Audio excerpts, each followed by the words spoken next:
మనం ఈరోజు కేవలం ఒక కథ గురించి మాట్లాడుకోట్లేదు.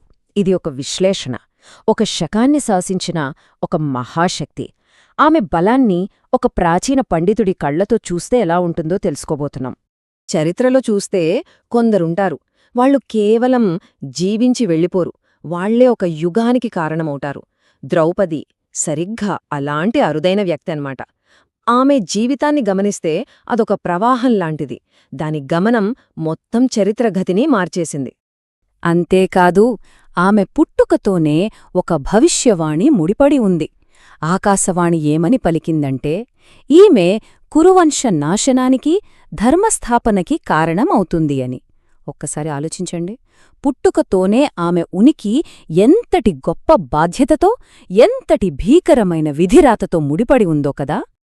సరే, ఆమె కథను మనం మూలాల నుంచే పరిశీలిద్దాం. అప్పుడే ఆమె బలం వెనుక ఉన్న అసలు రహస్యం మనకు అర్థమవుతుంది.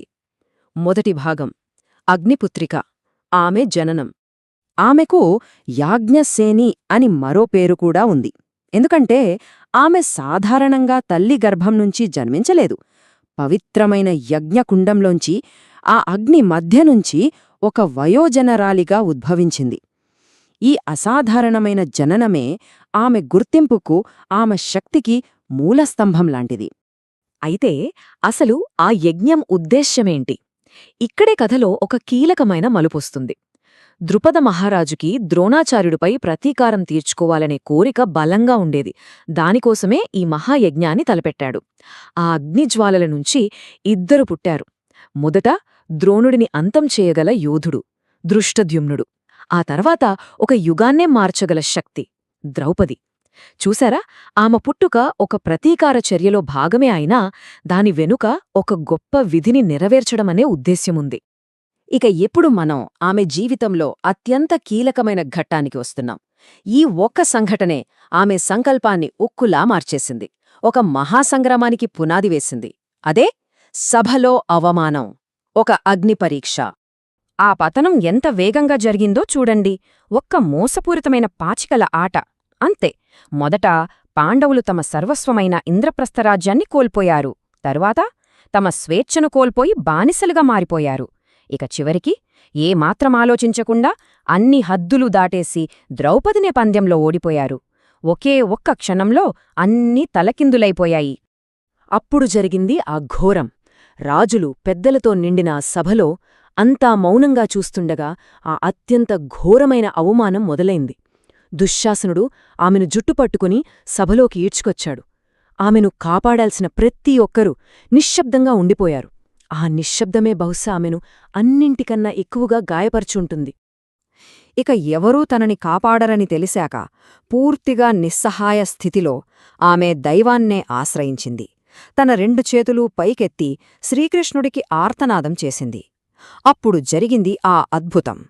కృష్ణుడు పంపిన ఆ అంతులేని చీరతో ఆమె మానం రక్షించబడింది. కాని ఇక్కడే మనం ఒక కీలకమైన విషయాన్ని గమనించాలి. ఆమె కేవలం బాధితురాలిగా మిగిలిపోలేదు. ఆ ప్రార్థన తర్వాత ఆమె నోటినుంచి వచ్చింది ఒక సాధారణ శపథం కాదు. అది ధర్మాగ్రహం. అంటే అధర్మానికి వ్యతిరేకంగా ప్రజ్వలించే పవిత్రమైన కోపం. ఏమంది? దుశ్శాసనుడి రొమ్ము చీల్చి ఆ రక్తంతో నా జుట్టు కడుక్కునే వరకు ఈ జుట్టును మళ్లీ ముడివెయ్యను. అంతే. ఆ ఒక్క వాక్యంతో ఆమె బాధితురాలినుంచి ప్రతీకార దేవతగా మారిపోయింది. ఆ భీకర ప్రతిజ్ఞ తర్వాత మొదలైంది ఒక సుదీర్ఘ ప్రయాణం. 13 సంవత్సరాల కఠినమైన అరణ్యవాసం. ఇది ఆమె సహనానికి, ఆమె సంకల్పానికి పెట్టిన ఒక పెద్ద పరీక్ష. అదే ప్రతిజ్ఞ మరియు సహనం, సుదీర్ఘ అరణ్యవాసం. ఈ 2 జీవితాల మధ్య ఉన్న వ్యత్యాసం చూడండి. ఒకప్పుడు మహారాణిగా భవనాల్లో గౌరవంతో, అధికారంతో వెలిగింది. కాని ఇప్పుడు సైరంధ్రిగా, దాస్యంలో, మారువేషంలో, నిత్యం ప్రమాదం మధ్య బతకాల్సొచ్చింది. ముఖ్యంగా ఆ అజ్ఞాతవాసంలో చివరి సంవత్సరం ఒక పరిచారికగా ఆమె పడిన కష్టాలు అన్నీ ఇన్ని కావు. అయినా సరే అంతటి దాస్యంలో కూడా ఆమె తన సూత్రాలను వదులుకోలేదు. తనను వేధించిన కీచకుడికి వ్యతిరేకంగా న్యాయాన్ని నిలబెట్టింది. ఎలాంటి అధికారం, ఎలాంటి అండ లేనప్పుడు కూడా ఆమె చూపిన అచంచలమైన స్ఫూర్తికి, తెలివితేటలకి ఇది ఒక గొప్ప ఉదాహరణ. ఇక 13 సంవత్సరాల నిరీక్షణ ముగిసింది. ఆమె ప్రతిజ్ఞ ఫలించాల్సిన సమయం రానే వచ్చింది. అదే కురుక్షేత్ర సంగ్రామం. ప్రతీకారం నెరవేరింది. మహాయుద్ధం. ఈ కురుక్షేత్ర యుద్ధం ఇది కేవలం ఒక రాజ్యం కోసం జరిగిన పోరాటం కాదు, అంతకంటే చాలా పెద్దది. ఇది ధర్మస్థాపన కోసం, ఒక స్త్రీకి జరిగిన అవమానానికి ప్రతీకారం తీర్చుకోవడం కోసం జరిగిన ఒక మహాయజ్ఞం. ఒక భవిష్యవాణి, ఒక భీకరమైన ప్రతిజ్ఞ, రెండూ నెరవేరడమే ఈ మహాసంగ్రామం. ఈ సంఖ్య 5. ఇది కేవలం ఒక అంకె కాదు.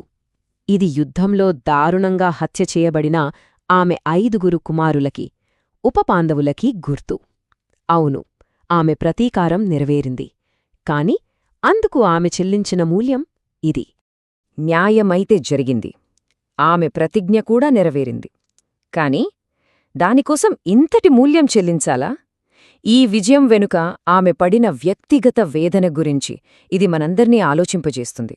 సరే, ఇదంతా చూశాక ఒక పండితుడి విశ్లేషణగా మనమొక ముగింపుకొద్దాం. అసలు ద్రౌపది బలం యొక్క సారాంశమేమిటి?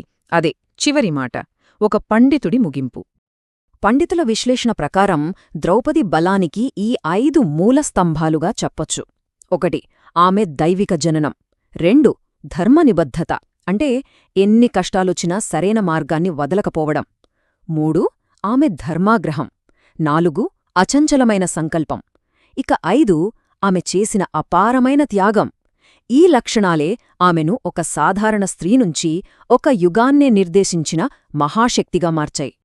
చివరగా ఒకే ఒక్క ప్రశ్నతో ఈ విశ్లేషణను ముగిద్దాం.